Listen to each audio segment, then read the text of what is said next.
I was I was sitting in a Chinese restaurant in St. Louis trying to decide whether or not I was going to move to Chicago after I graduated from college, and I was paralyzed with indecision. And then I opened up a fortune cookie, and it said, "Depart not from the path that fate has set for you." So I decided to move to Chicago right away. The first thing I did when I got to Chicago is I went to the 95th floor of the Hancock building, to the bar they have there, and I ordered a Bombay Sapphire Martini with blue cheese stuffed olives. And I drank it down, and I leaned my forehead against the cool plate glass window, looked down at that great city, and I said, "What do you got for me, Chicago? What's my fate? I'm ready. I'm ready." All right. I knew I needed to get a job, so I looked through the I looked for through the Chicago Reader, which is kind of like the city paper in Chicago for anything but office work.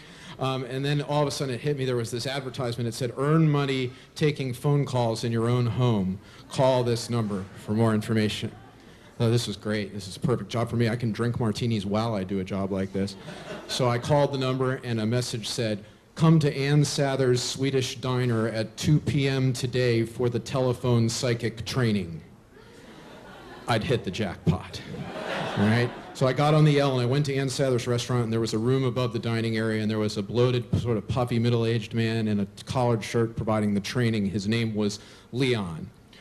"The key to being a telephone psychic is you try to keep the callers on the telephone for as long as you possibly can, average of 15 minutes, and your pay is a commission, which is a portion of the $4.99 per minute that we charge callers. You get more money the longer you keep them on over time. And you have to be careful, though. Not all the callers want you to use your psychic powers, but they will occasionally test you. For example, when I was in my psychic telephone youth, I was talking to a lady, and this lady was talking to me about her lover, and all of a sudden asked me, "Is my lover a man or a woman?" And without thinking, what did I say? I said, "Your lover is a man." And you know what she did? She hung up. You know why? Because her lover was a woman, because she was a lesbian caller, because she wouldn't have asked me otherwise.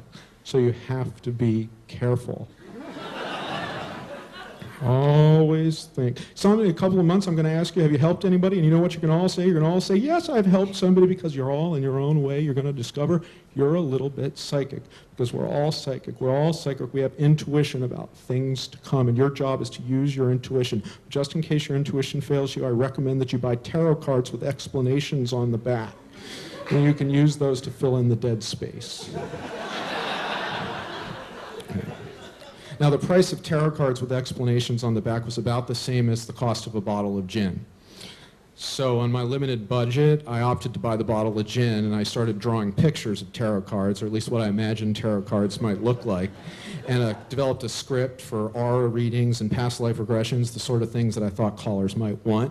And when that was all done, I sat back, I dialed into the 1-800 number with my pen, and I waited for the calls to come in.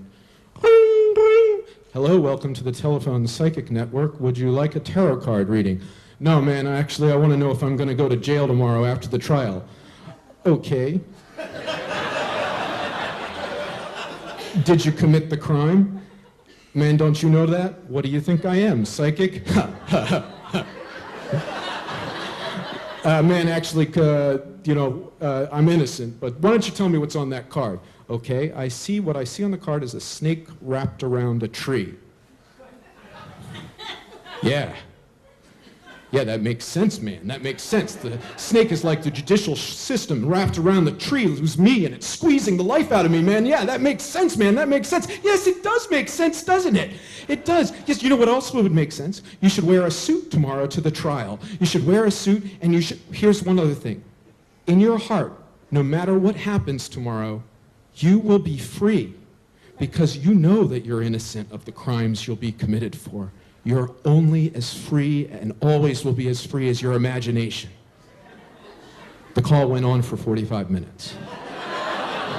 And at the end of this, I thought, oh my God, I'm really good at this, but I started to feel a little bit guilty, because you know what? This guy spent over $200 talking to me, which is more than a shrink. And I started feeling so guilty that I made myself another martini, and I drank it, and then when nobody called, I made another one, and I drank that, and then...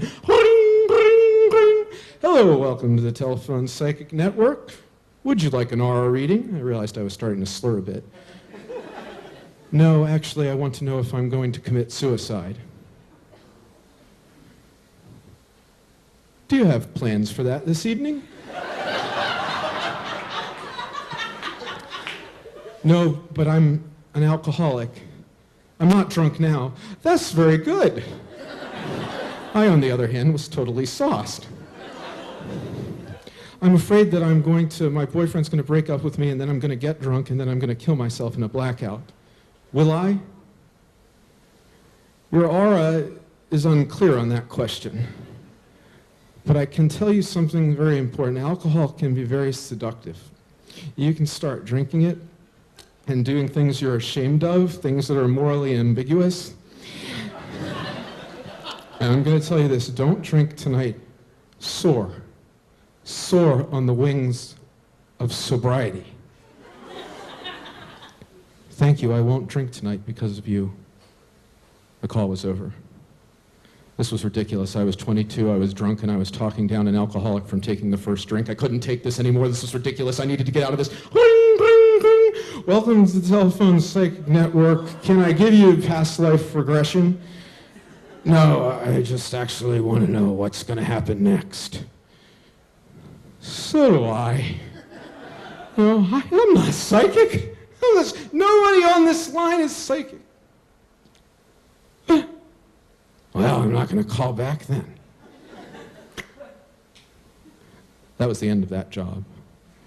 I woke up the next day in a fit of anxiety. Why had I come to this city? Chicago? Was I supposed to be a telephone psychic? This is ridiculous. I needed to get out of here. My God! No, there was some reason why I came here. I knew that. So I made a pot of coffee and I drank it, and then I made another pot of coffee and I drank it, and I wrote a story about being a telephone psychic, and I submitted it to the Chicago Reader, which was the free weekly where I found the ad, and lo and behold, what did they do? They published it!